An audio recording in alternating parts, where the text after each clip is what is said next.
Hey guys, welcome back to a page in the chapter and welcome back to another weekend reading vlog.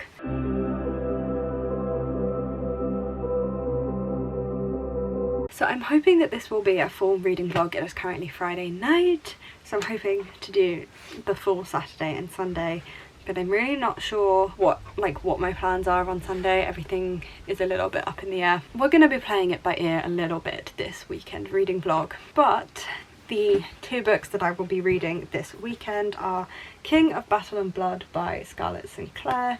This is a vampire human marriage of convenience type of book. I very much like marriage of convenience as a trope, so I thought I would pick this up since I enjoyed Scarlett Sinclair's other works. I do have thoughts on this though, and I will talk to you about that as we get into the meat of this vlog. And then the second book that I am still reading is The Mime Order by Samantha Shannon. It blends in so much you can't actually see it. But this is the second book in the Bone Season series. It's taking me a really long time to read this book. I've got about 110 pages left or so.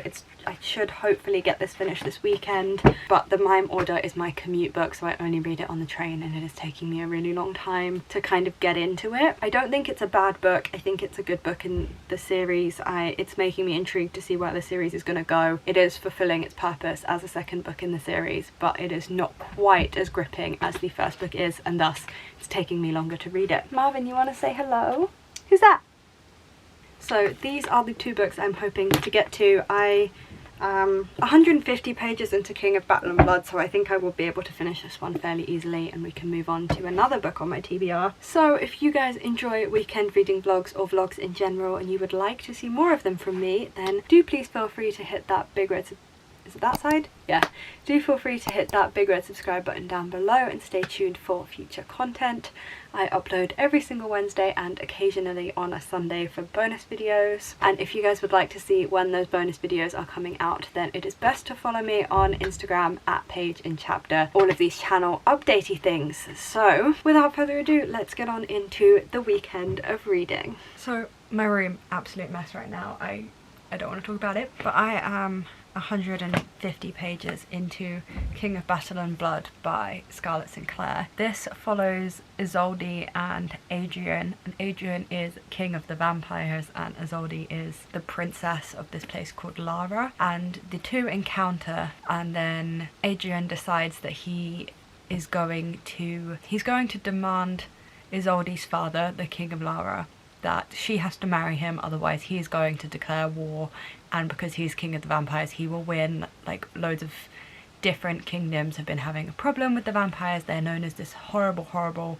kingdom that are just killing everyone basically, and so in order to have peace and not go to war, Isolde agrees to marry him. I feel like there are hints that Adrian is not actually, like, the vampire race is not going to be particularly bad. I do feel like this story has potential, and I will keep reading it because I'm intrigued, and I really like this idea of a vampire romance. I've been saying for a while that I want like a cheesy vampire romance, and this is giving that. This is giving Wattpad vibes. If you want 2014 Wattpad, when Wattpad used to have literal search like categories for vampires and werewolves because it was that popular of a genre, this is going to give you those vibes, but to so much of an extent I am kind of surprised it's published. So Scarlett Sinclair's writing style is very telly and not showy. It is a feedback on A Touch of Darkness as well. Is like, she doesn't really show you the world or show you chemistry between characters. She just kind of tells you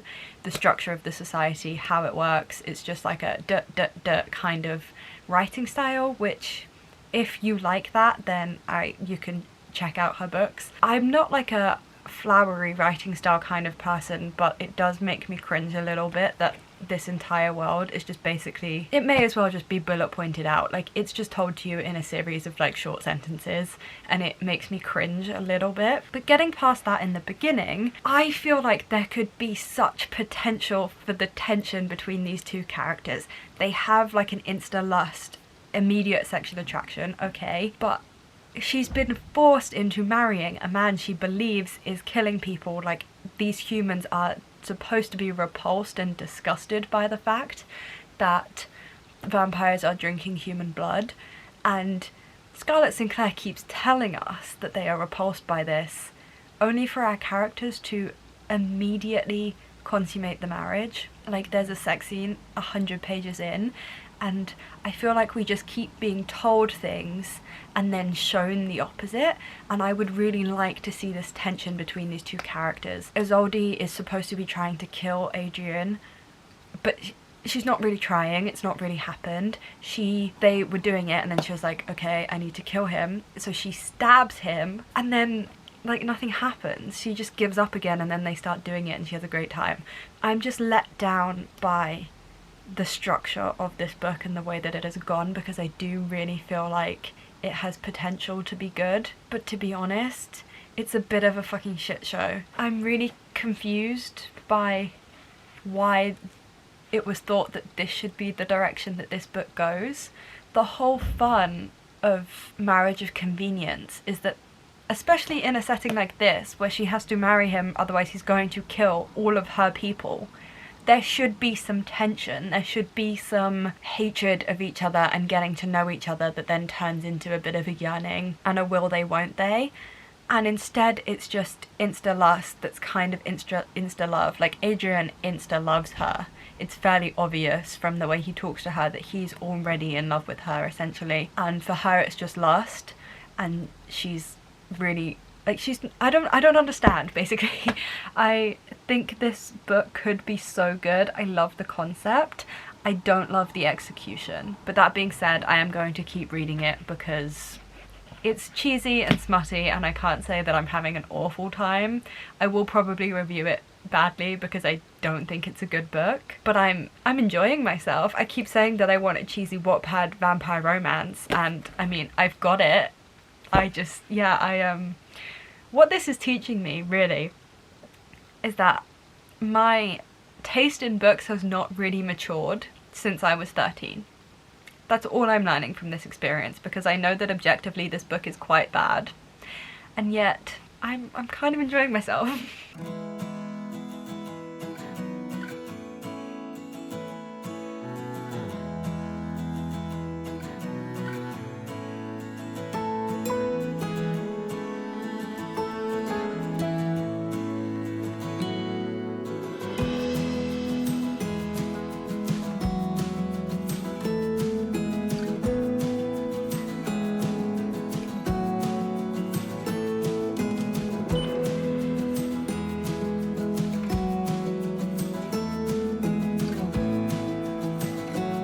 Good morning, guys.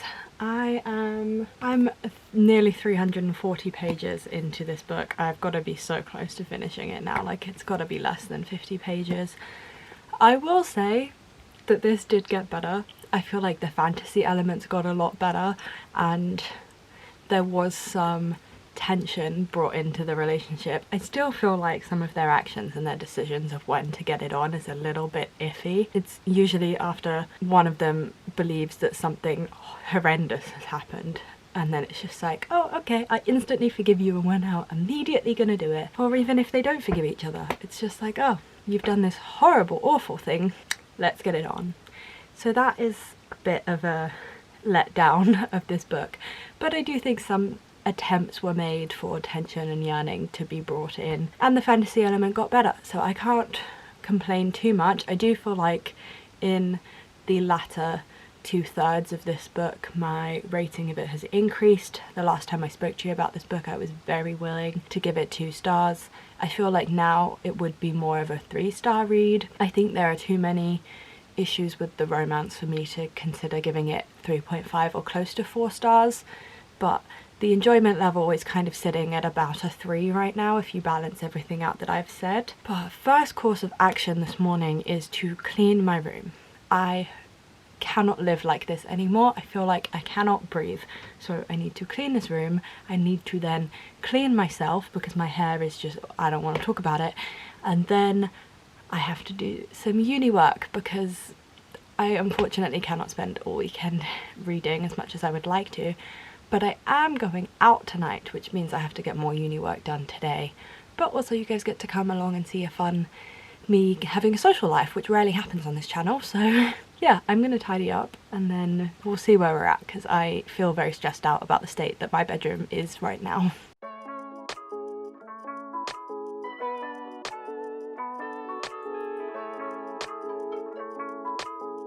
I have finished it. It only took another like 10-15 minutes to finish it. I am impressed by how well this book brought itself back. I was really not feeling it for the first third of this book, was very prepared to give it 2 stars and not have anything particularly good to say about it, but by the end of the book I did feel quite entrenched in this fantasy world. I did predict everything that was going to happen, but I enjoyed the process of getting there anyway and our characters uncovering that mystery. I enjoyed where the book finished. It kind of finished in a way that leads me to believe there will be more books in this series, but also everything did kind of wrap up in a way where you could read this as a standalone if you didn't want to continue. I feel like you get enough answers for this to be like a satisfying ending, but there's definitely room for there to be other books, and if those other books do come out I would pick them up and read them, because yeah, I ended up really enjoying this series. I think as a fantasy and a fantasy romance, this book is better than Scarlett Sinclair's Hades and Persephone romance. It starts off a lot rockier, but I think world building wise we do get there. My only problems with the romance are not the romance itself, but just the way that it is structured. I think we should have had a bit more time to wait and for these characters to get to know each other before they started doing it. Like it became a little bit hard to believe that these two had like some great love when we weren't really seeing that, and it just felt very insta-lusty, and yet there just wasn't a lot of our characters interacting in meaningful ways, because all of their happy interactions were sexual and not meaningful. And so that is like my main criticism of it. But as a vampire fantasy world, this is probably the best attempt at a vampire fantasy that I have read in a really long time. So all in all, pretty glad that I picked it up, and for the rest of the weekend I will be trying to finish the Mime order, but now I have the fun of updating my physical TBR trackers and my Goodreads and Storygraph. I have a million ways that I track my reading, but it means it's a big event when I finish a book. I have to go through each individual thing and like tick off that I finished a book. I have been so bored, so I curled my hair. I hate it now. It's too curled. I'm just in one of those moods where I cannot be entertained by anything. I tried reading the Mime order, nope. I tried playing The Sims, nope. I tried planning an outfit for tonight, nope. I tried watching YouTube, I've tried watching TV. I just can't be entertained by anything right now. So I'm gonna try and switch tactics and pick up A Brush with Love by Maisie Eddings. This is a fluffy contemporary romance following dentistry students, and I do believe that Maisie Eddings is a dentist. We'll see if this helps with my mood, because I'm really bored. I want to do something. I want something to capture my attention. I can't find anything to do that. So hopefully this will be that. Maybe the heavy fantasy that's wrapping up is just not, it's just not the vibe. But this one perhaps could be. After much deliberating, this is the outfit. We've got a dress that I have repurposed as a top, my favourite 90s jeans, red lip, and the wine bottle earrings. I'm eyeing up some fake lashes too if I can find any that look good enough, but it's comfortable, but I still look nice with a bag, which you are going to go into because you are coming along with me.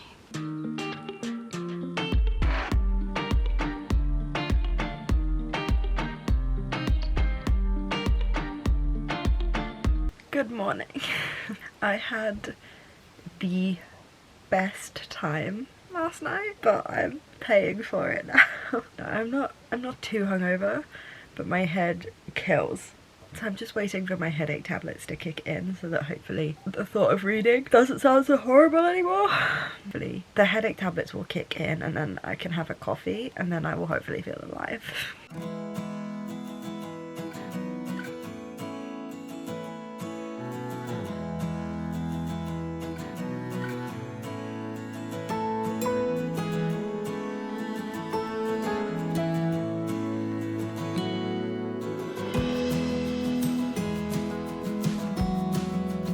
This is probably the awkwardest angle I've filmed from, but it's very sunny, which is exactly what you want when you're hungover.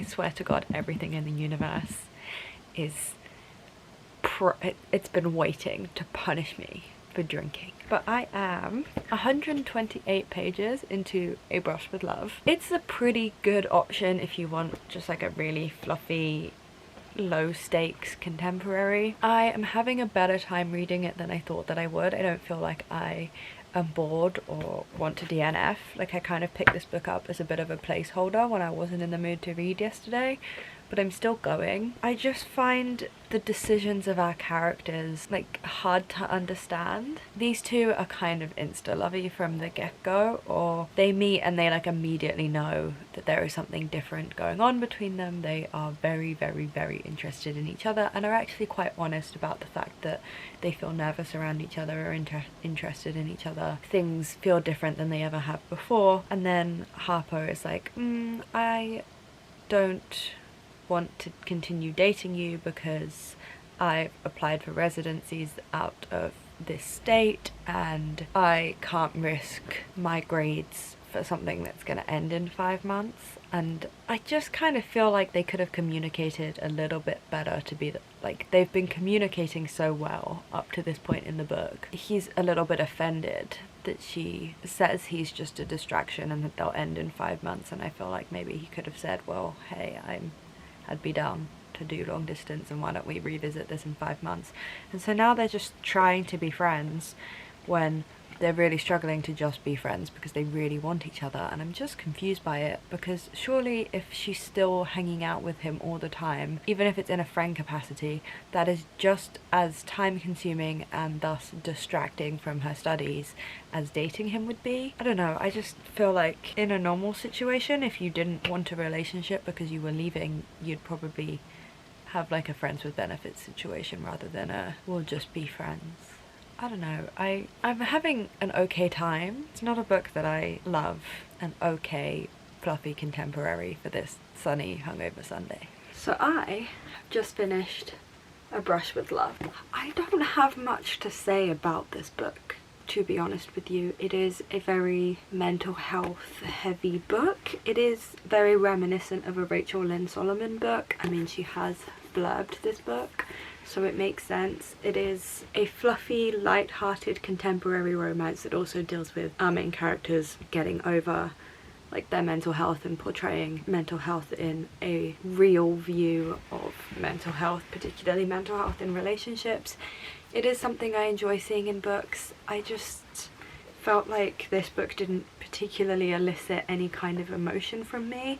I don't think it's a bad book. I feel so nothing about it. So I will ultimately be giving this book 2 stars, but it's not because it was bad. I read it just fine. I feel like when I feel this meh about a book, it doesn't feel right to give it any more. Even like King of Battle and Blood elicited more emotion from me than this. I actually had thoughts on that book, both positive and negative thoughts on this book. But A Brush with Love, I feel absolutely nothing towards it. It just, I don't know, it felt like very bland elements of a romance that just kind of all came together. I wish I could give you a better review or a more useful review, but I just don't have any thoughts to offer on this book. If you want a fluffy contemporary romance set in an academic setting, then yeah, it's a good option. You're not gonna have a bad time, but you're also probably not gonna have that good of a time either. I feel like both books this weekend